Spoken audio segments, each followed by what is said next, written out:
मेरे सभी दर्शकों को आपके प्यारे दोस्त जगदीश त्रिवेदी का नमस्कार। हर हर गंगे, हर हर महादेव। कल रात को पतित पावनी भागीरथी गंगा मैया मेरे सपने में आई और मुझे कहा कि मैं पृथ्वी के सभी हिंदुओं को एक बात मेरे दिल की गहराई से कहना चाहती हूं। वो जगदीश, तू हर एक हिंदू के घर घर तक पहुंचाना। मैंने कहा, जो आज्ञा मैया, करिष्ये वचनम तव। और तब गंगा मैया ने मुझे कहा कि मैं हर एक लोगों के हर एक पापों को नहीं धोती। जो पाप गलती से किए हो, अनजाने में हो गए हो, मैं सिर्फ वही पाप धोती हूं। लेकिन जो जानबूझकर नेटवर्क बनाकर और खुद को बहुत अक्लमंद समझकर किए हो, ऐसे पाप मैं कभी नहीं धोती। गंगा मैया ने कहा कि मैं 8 प्रकार के लोगों के पाप नहीं धोती। नंबर 1, एक वृद्ध आश्रम से एक बुजुर्ग ने अपने भूतपूर्व घर पर फोन किया। भूतपूर्व घर क्यों किया? तो अपना बेटा और बहू खुश तो है ना, वो जानने के लिए। और वहां से नौकरानी का जवाब मिला कि दादाजी, आपका बेटा और बहू पाप धोने के लिए कुंभ में गए हैं। तो जिन जिन के माँ बाप वृद्धाश्रम में हैं या तो घर पे हो लेकिन दुखी हैं, ऐसे कुपात्र संतानों के पाप मैं नहीं धोती। नंबर 2, जिन जिन पुरुषों ने अपनी पत्नी को अंधेरे में रखकर पर स्त्री से प्यार किया हो, या तो जिन जिन औरतों ने अपने पतिदेव की आंखों में धूल डालकर पर पुरुष को प्यार किया हो, ऐसे चरित्रहीन नर नारी से निवेदन है कि मुझ में आकर मुझको कृपया कलुषित ना करें। एक उद्योगपति ने रोबोटिक कार खरीदी, एक ऐसी कार जिसको ड्राइव करने की जरूरत ही नहीं। जैसे ही हम ऑर्डर कर दे, वो कार खुद अकेली जाकर सब काम निपटा कर वापस आ जाती थी। एक दिन उद्योगपति ने सुबह में ही कार को ऑर्डर किया कि स्कूल जाके मेरे बच्चे को ले आओ। आधे घंटे के बाद कार आई तो 2 की जगह 8 बच्चे बैठे थे। उद्योगपति की बीवी ने उद्योगपति के गाल पर एक थप्पड़ जमा कर कहा कि इतनी बड़ी बेवफा, इतना गंदा पाप, तेरे ये 8 बच्चे, इसमें से 2 तो तेरी सेक्रेटरी के हैं, 2 हमारी पड़ोसन के हैं, 2 हमारी नौकरानी के हैं, और 2 तो मेरी खुद की बहन के, तेरी साली के हैं। और तब उद्योगपति ने अपने गाल पर हाथ मलते हुए पूछा कि ये तो बताओ कि इस 8 में हमारे 2 क्यों नहीं हैं? तो ऐसे बदचलन चरित्रहीन लोगों के लिए मैं गंगा नहीं हूं। नंबर 3, आजकल भारत में किसी को भी फोन करो, कहां हो? कुंभ में हो, कलकत्ता में घूम रहा होता है। और अगर हमने उधार दे दिया, हम पैसे मांगते हो, और फोन करके पूछे कि कहां हो? प्रयागराज में हूं, पटना में घूम रहा होता है। ऐसे जो चीटर हैं, उधार लेके जो पैसे नहीं देते, ऐसे कोई भी चीटर के पाप में नहीं धोती। और ऐसे चीटर्स को बताना कि आपको नहाने की जरूरत नहीं है, क्योंकि आप खुद दूसरों को नहलाने में एक्सपर्ट हैं। हमारे भारत में क्या है, जब तक कुंभ चलता रहता है तब तक नहाने का महात्म्य, और बाद में 12 साल तक दूसरों को नहलाने का महात्म्य। कुछ लोग तो दोनों हाथों में पानी की बाल्टियां लेकर घूमते हैं। जैसे ही कोई बेवकूफ मिला नहाने वाला, उल्ट कर देते हैं। 12 साल तक दूसरों को जो नहलाते रहते हैं, 12 साल तक लगातार, वो भी कुंभ में स्नान करने के लिए आते हैं। क्यों? तो कि 12 साल तक किया हुआ पाप 12 सेकंड में, एक ही गोता लगाने में धुल जाएगा। इम्पॉसिबल। नंबर 4, जो सरकारी नौकर हैं, वैसे तो वो सब अपने को साहब समझते हैं, लेकिन वो नौकर हैं, जो नौकरी करते हैं उसको नौकर कहते हैं। जो तनख्वाह लेते हैं, तनख्वाह तो तगड़ी लेते हैं, लेकिन काम नहीं करते, सेवा नहीं करते, ऐसे काम चोर लोगों के लिए मैं नहीं हूं, मैं उसके पाप नहीं धोती। और कुछ लोग तो ऐसे बदमाश होते हैं, वो हराम की तनख्वाह तो खाते हैं, लेकिन पेट नहीं भरता तो रिश्वत भी खाते हैं। ऐसे रिश्वत खोर के पाप गंगा नहीं धोती। मेरे एक पड़ोसी ने अपने पिताजी के स्वर्गवास के बाद 11 पंडितों को ब्रह्म भोजन के लिए बुलाया, उसमें एक मैं भी था।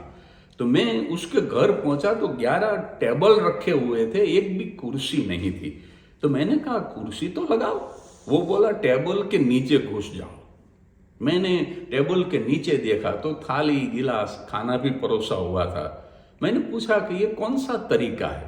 तब पड़ोसी बोला कि आपको तो मालूम है पंडित जी, मैं मेरे पिताजी के पीछे ब्रह्म भोजन करवा रहा हूं, और मेरे पिताजी सरकारी नौकर थे और हर रोज टेबल के नीचे से ही खाते थे। तो ऐसे घूस खाने वाले से तो घूस पेटियों अच्छे हैं कि वो कम से कम दुश्मन बन के आते हैं, और ऐसे घूस खाने वाले दोस्त बनकर दुश्मन का रोल निभाते हैं। नंबर 5, जो सरकारी नौकर नहीं है, धंधा करते हैं, उसमें सब आ जाते हैं। कलाकार, साहित्यकार, उद्योगपति, बिल्डर, शोरूम वाले, दुकानों वाले, लारी वाले, खुमचे वाले, सब जो सरकारी नौकर नहीं है वो सब, क्रिकेटर भी। और ऐसे धंधे वाले ने अपने धंधे में जो पाप किया हो, पैसे कमाने के लिए नकली माल दे दिया हो, दिखाया कुछ हो और दे दिया और कुछ हो, मुनाफा तो सब करते हैं, लेकिन जो कैंची लेकर बैठे हैं गला काटने के लिए, ऐसे धंधे में अधर्म करने वाले कोई निवेदन है, कृपया भागीरथी तक न आए। और ये 5 के बाद जो आखिरी 3 बताए गंगा मैया ने, वो तो बहुत ही सेंसिटिव, गौर फरमाइएगा। नंबर 6, शिक्षा जगत के शैतान, जो प्राइवेट स्कूल, प्राइवेट कॉलेज और प्राइवेट यूनिवर्सिटी लेकर बैठे हैं, तगड़ी फीस लेते हैं, लेकिन पढ़ाते नहीं, सर्टिफिकेट बेचते हैं, डिग्रियां बेचते हैं। और गंगा जी ने कहा कि यहाँ 3 नदी की त्रिवेणी है, मैं अकेली नहीं हूं, मेरे साथ यमुना भी हैं और सरस्वती भी हैं।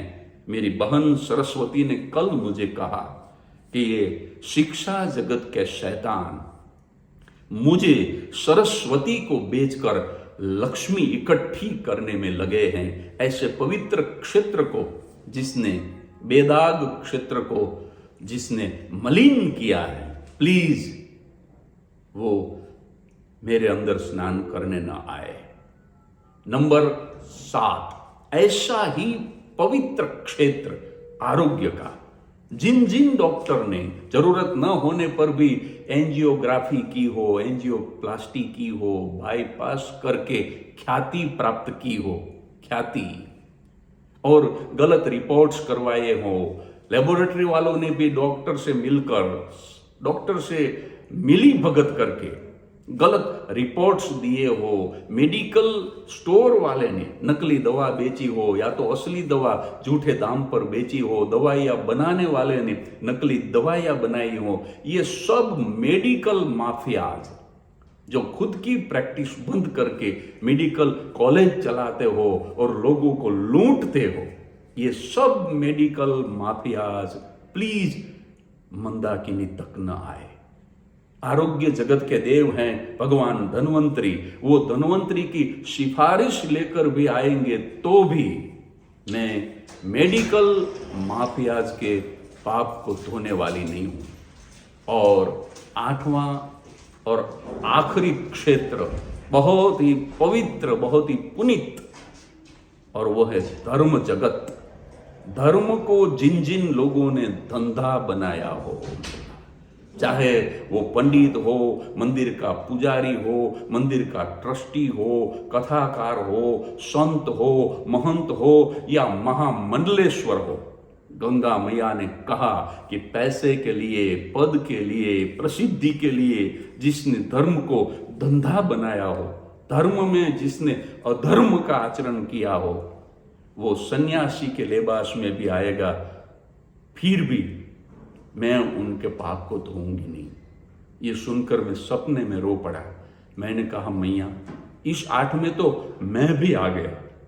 50 करोड़ लोग अभी अभी स्नान करके गए हैं गंगा में, लेकिन इस 8 प्रकार के लोगों को अगर मैं निकाल दूं उस 50 करोड़ में से, तो मैया 50,000 ही बचेंगे। और तब गंगा मैया ने कहा कि बस वही 50,000 के अनजाने में हुए पाप को धोने के लिए मैं सदियों से बहती हूं और मैं सदियों तक बहती रहूंगी। मानो तो मैं गंगा मैया, ना मानो तो बहता पानी। आखिर में मैंने गंगा मैया से पूछा कि जिनके पाप आप नहीं धोती वो कैसे धुलेंगे? और तब गंगा मैया ने बहुत अच्छा जवाब दिया कि कर्म का सिद्धांत है, अपने अच्छे या बुरे कर्म का फल सबको भुगतना पड़ेगा। मैं जिनके पाप नहीं धोती उनके पाप उसके कर्म धोएंगे। भगवान राम के पिता भी नहीं बच पाए तो मैं और आप किस खेत की मूली। गंगा मैया ने जो कुछ मुझे सपने में कहा वो मैंने आपको कह दिया। मैं तो सिर्फ मैसेंजर हूं, डाकिया। कल से आपको किस तरह से जीना है वो आपको तय करना है। हर हर महादेव, हर हर गंगे।